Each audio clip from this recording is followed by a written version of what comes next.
Mutual funds का cash pile, तो ये ऐसा फैक्टर है जो आपके पोर्टफोलियो को रॉकेट की स्पीड से ऊपर ले जा सकता है या फिर नीचे भी ला सकता है। जब फंड्स के पास इतना कैश जमा होता है तो ये गोल्ड माइन है क्या चिंता का कारण? तो आज हम इस कैश की कहानी डिकोड करेंगे।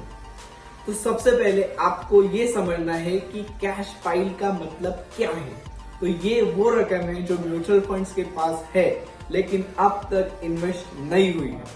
अब बात करेंगे इंडिया के म्यूचुअल फंड्स की जिनके पास 1.71 लाख करोड़ का कैश पड़ा है। ये लगभग 4.89% है उनके टोटल एसेट्स का। और आईसीआईसी प्रूडेंशियल म्यूचुअल फंड्स का तो 8.90% पैसा कैश में पड़ा है। इतना बड़ा कैश रिजर्व एक तरफ सिक्योर लगता है, लेकिन ये एक बड़ा कंफ्यूजन पैदा करता है कि ये पैसा इन्वेस्ट क्यों नहीं। दोस्तों, आपको वॉरेन बफेट का नाम तो सुना ही होगा। उनकी कंपनी बर्कशायर हैथवे के पास $277 बिलियन कैश में है, जो कि उनके टोटल एसेट्स का 25% है। बफेट साहब ने ये कैश लॉकडाउन के समय से भी इन्वेस्ट नहीं किया है और अब तक रखा हुआ है। लेकिन इंडिया के म्यूचुअल फंड्स का केस में बात अलग है। यहाँ इन्वेस्टर्स एक्सपेक्ट कर रहे हैं कि उनका पैसा एक्टिवली इन्वेस्ट हो, ना सिर्फ कैश फाइल में पड़ा रहे। फंड मैनेजर्स कभी कभी डिसाइड करते हैं कि मार्केट वैल्यूएशन सही नहीं लग रहा है और थोड़ा कैश रिजर्व में रखना चाहिए। ये डिसीजन तब लिए जाते हैं जब उनको लगता है कि मार्केट में गिरावट आ सकती। लेकिन ये भी एक बड़ी रिस्क है।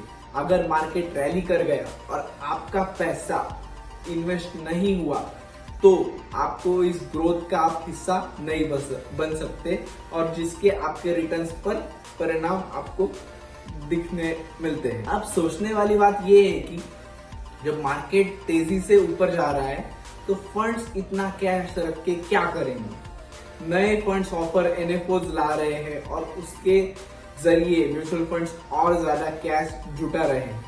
लेकिन इस साल मतलब 2024 में लगभग 32 एनएफओज आए हैं और जिससे म्यूचुअल फंड्स ने 31,792 करोड़ रेज किए हैं, बल्कि उनके पास पहले से 1.2 लाख करोड़ तो पड़े ही थे कैश फाइल्स में। तो इतने एनएफओज लाने की जरूरत क्या थी? इस कैश फाइल के मार्केट के लिए तो फायदा ही हो सकता है, लेकिन अगर मार्केट ऊपर ही जाता रहा तो इन्वेस्टर्स के लिए ये कैश एक बेकार पैसा बन सकता है।